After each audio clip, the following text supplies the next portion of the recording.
Con el llamado a librarse de 300 años de dominio español en México, el 16 de septiembre de 1810, el sacerdote criollo Miguel Hidalgo y Costilla encendió la mecha de una sangrienta revolución libertaria.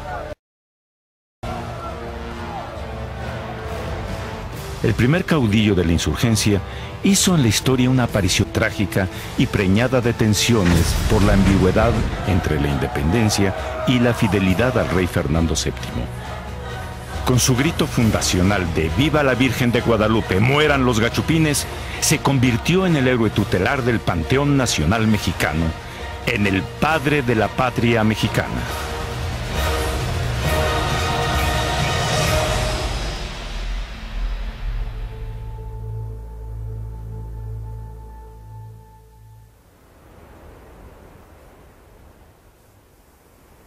Como en toda América Latina, en México surgieron caudillos que buscaban la independencia de la corona española, pero eran caudillos peculiares, como el sacerdote insurgente Miguel Hidalgo. En la madrugada del domingo 16 de septiembre de 1810, mientras las tropas de Napoleón ocupaban España y el rey Fernando VII permanecía en cautiverio, el cura Hidalgo, de 57 años de edad, arengó sorpresivamente a sus fieles de Dolores, un pequeño pueblo en la intendencia de Guanajuato, convocándolos a sublevarse para defender con las armas la religión amenazada por los heréticos franceses que se habían apoderado de España y no tardarían en llegar a tierras americanas. En la práctica, aquel 16 de septiembre Hidalgo lanzó a su grey contra los gachupines, los españoles peninsulares que en sus propias palabras habían abusado del caudal de los mexicanos con la mayor de las injusticias.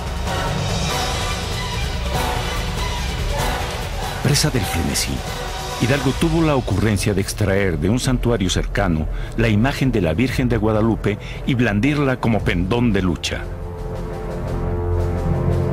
Este elemento de magnetismo religioso atrajo a sus huestes. En menos de un mes, 50,000 hombres de las clases y castas más humildes, indígenas en su mayoría, constituían un ejército. El cura Hidalgo se inscribía en una antigua tradición de patriotismo criollo común a toda la América española, que en la Nueva España databa del siglo XVI y que había tomado un fuerte impulso en la obra de los jesuitas criollos ilustrados de mediados del siglo XVII, a quienes los Borbones, celosos de su influencia, habían expulsado de sus dominios en 1767. Según esta visión patriótica, existía el derecho a reclamar legítimamente la propiedad política, económica, burocrática y religiosa sobre un territorio monopolizado por una minoría de 15,000 españoles peninsulares en un país de 6 millones de habitantes.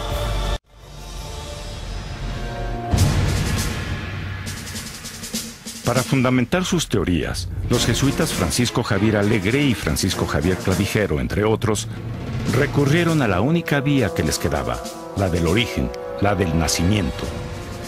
Para ello hicieron una suerte de gran inventario de la riqueza de su nación. Estudiaron amorosa y científicamente la historia antigua, la arqueología, la lengua, la geografía de Nueva España.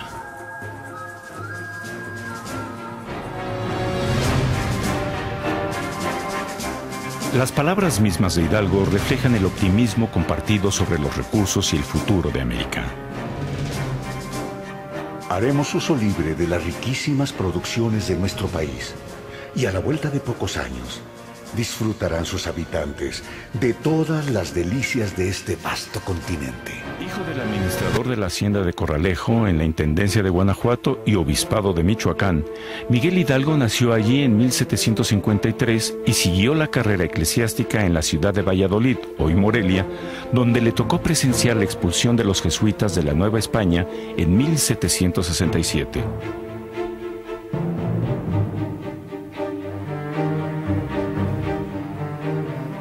Sus compañeros de colegio le llamaban el zorro. En 1782 obtuvo el bachillerato en teología y fue profesor por 10 años, tesorero, vicerrector y finalmente rector del afamado seminario de San Nicolás.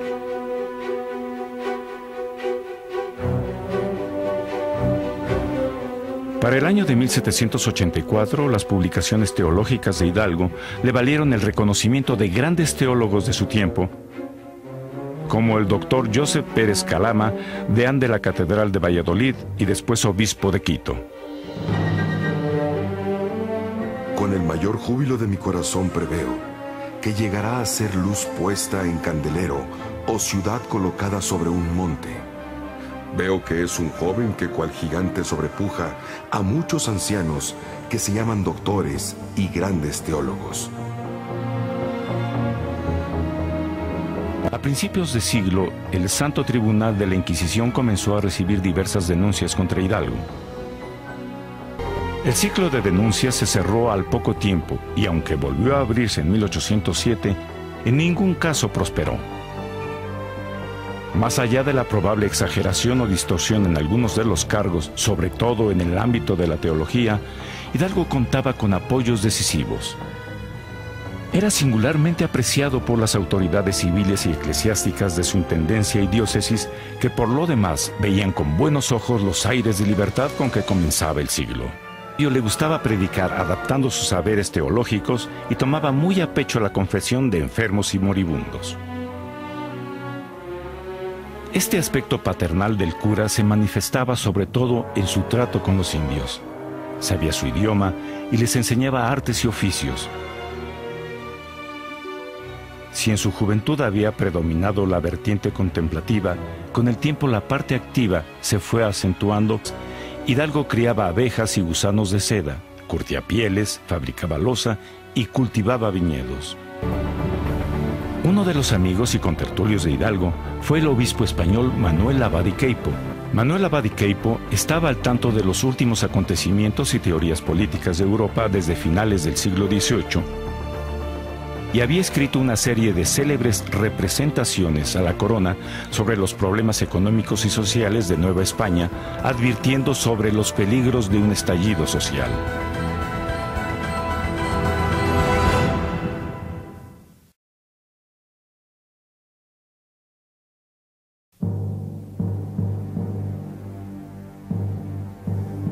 En las aulas donde Hidalgo había estudiado no se desconocía que la soberanía residía esencialmente en los pueblos y no en los reyes, que éstos la recibían de aquellos con el pacto y condición indispensable de no ejercerla sino para su beneficio y utilidad, y que de lo contrario podrían deponerlos y aún hacerles la guerra por ser superiores al rey.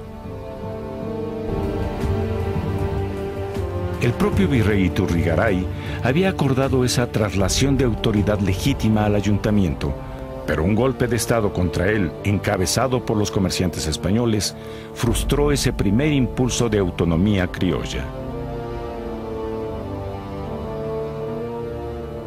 El virrey fue depuesto, apresados los miembros del ayuntamiento y muertos algunos de ellos.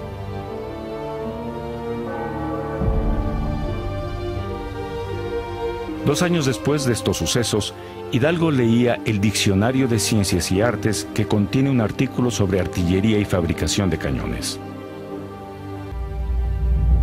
Porque el iniciador de una causa rara vez paladea el triunfo. Él mismo conspiraba con varios oficiales criollos contra el gobierno. En septiembre de 1810, Hidalgo intentó de nuevo la asunción de la soberanía basado en la ausencia del rey, pero esta vez no por sus representantes criollos en el ayuntamiento, sino por el pueblo mismo, por las masas. Tomó el pendón de la Virgen de Guadalupe. Con su grito fundacional de ¡Viva la Virgen de Guadalupe, mueran los gachupines!, se convirtió en el héroe tutelar del Panteón Nacional Mexicano, en el padre de la patria mexicana.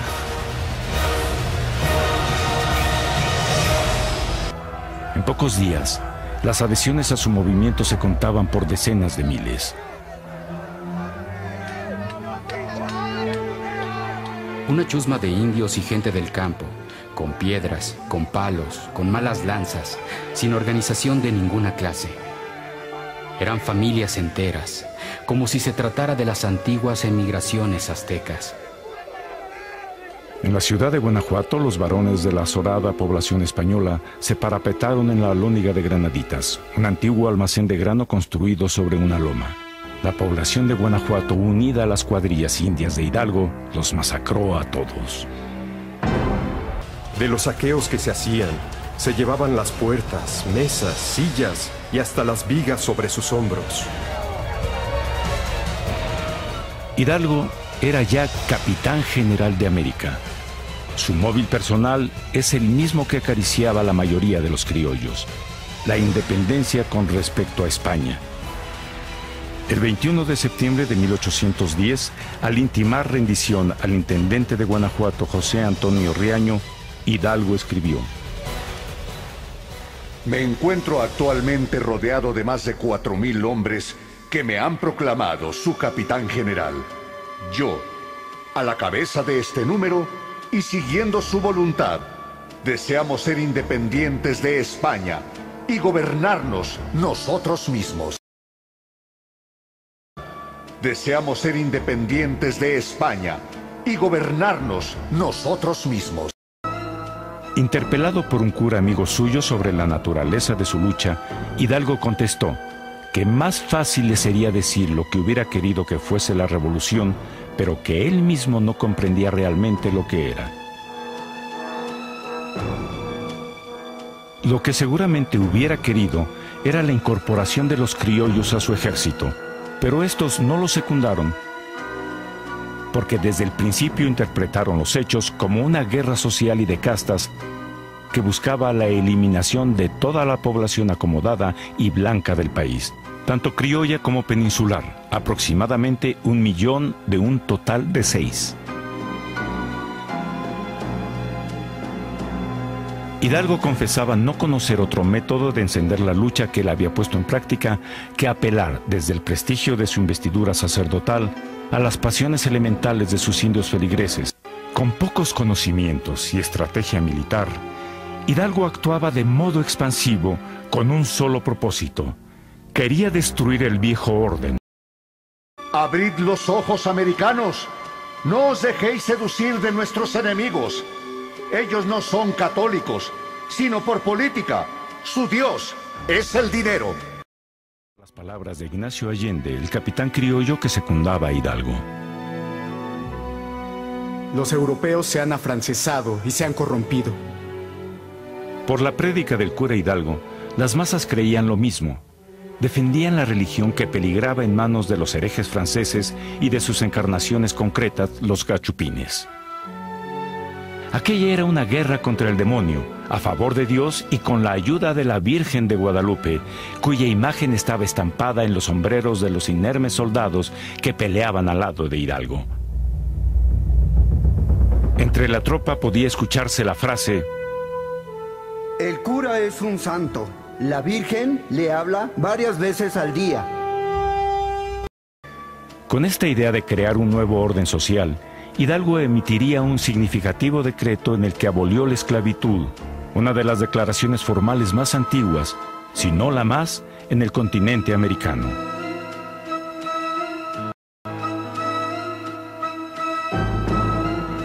En su conciencia no había duda: acaudillaba una guerra justa y convertiría la caridad en libertad.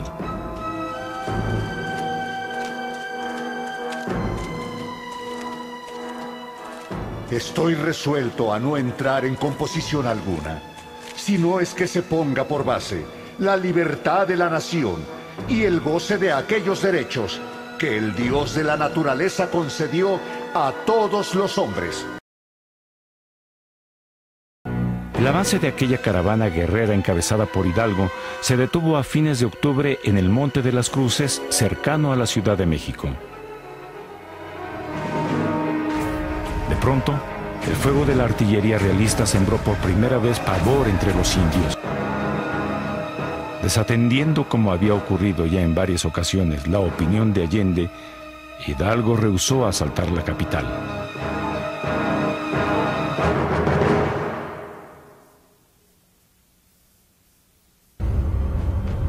Sin saberlo, la negativa de Hidalgo a arrasar la Ciudad de México marcaría a la postre el principio de su caída.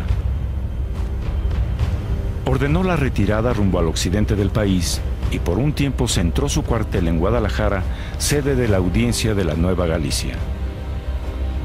En esa ciudad publicó 2 importantes decretos de reivindicación social y agraria. El primero abolió los tributos. En el segundo decreto ordenó la restitución de tierras a las comunidades indígenas. Es mi voluntad que su goce sea únicamente de los naturales en sus respectivos pueblos.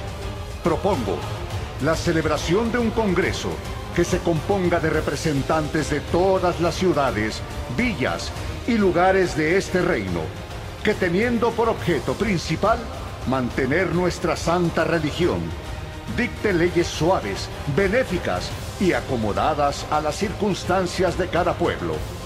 Ellos entonces gobernarán con la dulzura de los padres, nos tratarán como sus hermanos, desterrarán la pobreza. A diferencia de sus lugartenientes, Ignacio Allende y Mariano Abasolo, quienes se oponían a la reunión de masas numerosísimas que no podían ser armadas, pagadas o disciplinadas, Hidalgo todo lo esperaba de ellas y aseguraba que si no se había vencido era porque no habían reunido las necesarias. En la ciudad de Guadalajara, las huestes indígenas terminaron por desbandarse. Este factor, aunado al despilfarro y desorden de la economía insurgente y a la firme reacción de las tropas realistas que derrotaron a las desordenadas huestes en Puente de Calderón, terminaron empujando a Hidalgo hacia el norte.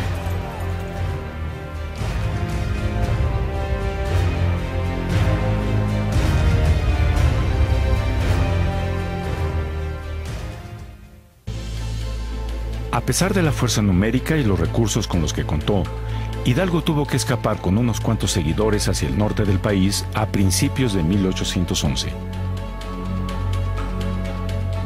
En medio del desierto, su antiguo lugarteniente Ignacio Elizondo lo traicionó y cayó en manos de las autoridades españolas.